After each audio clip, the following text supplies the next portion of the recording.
Anandateertha, out of his own device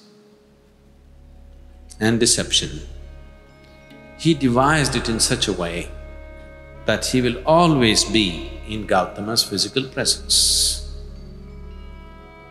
Gautama warned him, this is not good to fix up life like this. You are fixing me up like a wife would fix her husband. Because Anandateertha, being Gautama's elder brother, before he took his monkhood, he put a condition on Gautama. He said, right now I am your elder brother. I can command you to do whatever I want. But once I become your disciple, I will have no such power. So let me exercise this right. And now I am telling you, after I become your monk and your disciple, never should you send me away from your physical presence. I must always be in your physical presence. Never you should say, go there, do that, do this. Always you must keep me next to you. Gautama said, you are trying to fix me up like a wife. Never you should love anybody, never you should do this. This is not good for you. This is not at all in the interest of your well-being. But as an elder brother, you are asking me, and if you insist, I will abide by this. But I'm telling you, this is not good for you. Ananda said, it doesn't matter, but I must be in your physical presence. He stretched it to ridiculous lengths. This wanting to be in the physical presence of Gautama, he stretched it to ridiculous lengths. It came to a point where after 8 years' break, Gautama went back to see his wife, who was his wife at least, Yashodhara. Yashodhara is a very proud woman. Gautama, being her husband at that time, and Yashodhara with an infant child, Gautama left the house without telling her in the middle of the night like a thief. He did that because he admitted that he did not have the courage to face her. If he looked her in the eye, his determination to go in search of truth may falter. If he looks at his child, when the child is awake and calls him father, his longing to know may falter. So he left in the night. Now he is going back after 8 years, a fully enlightened being. But he is sensitive enough to appreciate the emotions of Yashoda, how she would have felt and how she is still angry with what happened to her life. What happened to Gautama's life is fantastic. What happened to Yashodhara is not a good thing. He knows that.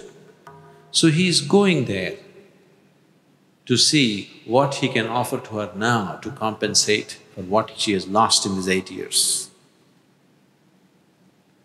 So it is a sensitive situation. So he told Ananda, this once relieve me from the promise that I made you. This is not for myself. For me, she is no more my wife, I have grown beyond those things. But for her, I am still her husband who deserted her without telling her, without giving a warning about it. So this is a sensitive emotion for her. She is a proud woman. It is not good for you to be there. Ananda said, you must keep your promise.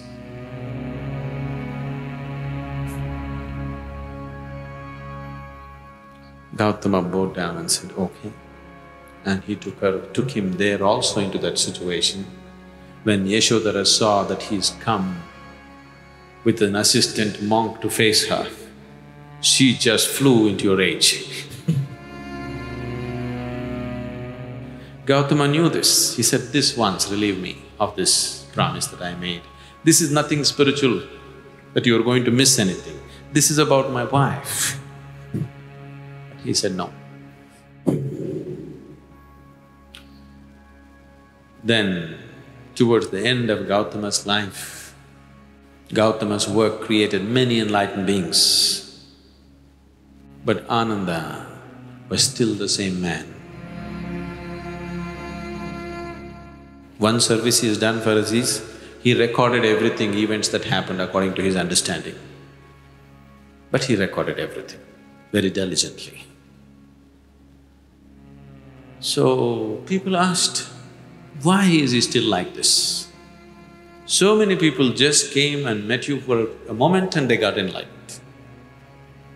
They have transformed themselves in so many ways, but he's always sitting next to you, and why is he like this?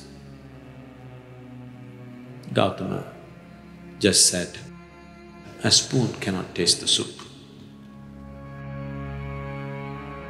What you refer to as the Guru is just a certain energy, a certain possibility.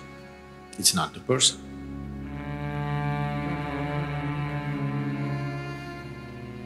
So the physical presence, is it important? It is very important. But the physical need not mean the physical body. The grace is not an airy thing. We can make it very physical. It's as physical as the breeze that you feel. It's as physical as the sunlight.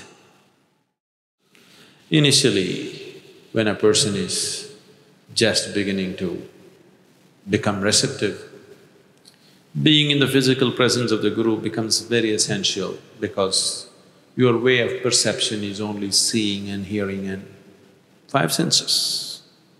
Because of this, you want to hold him in your eye, you want to hold him in your ears. This is the way you know he's there. Yes, it is a necessity in the beginning, but you need not remain there all the time. He will be very physically present in different ways. It is the light that matters. You don't have to hug the light bulb. You don't go and hug the sun, do you? You enjoy the sunlight, it's nourishing your life. You don't even look up at him, still you enjoy the sunlight. Just that way. Right now, it is… a certain person has become a representative of that energy and that space. The nature of the Guru is not limited to time and space.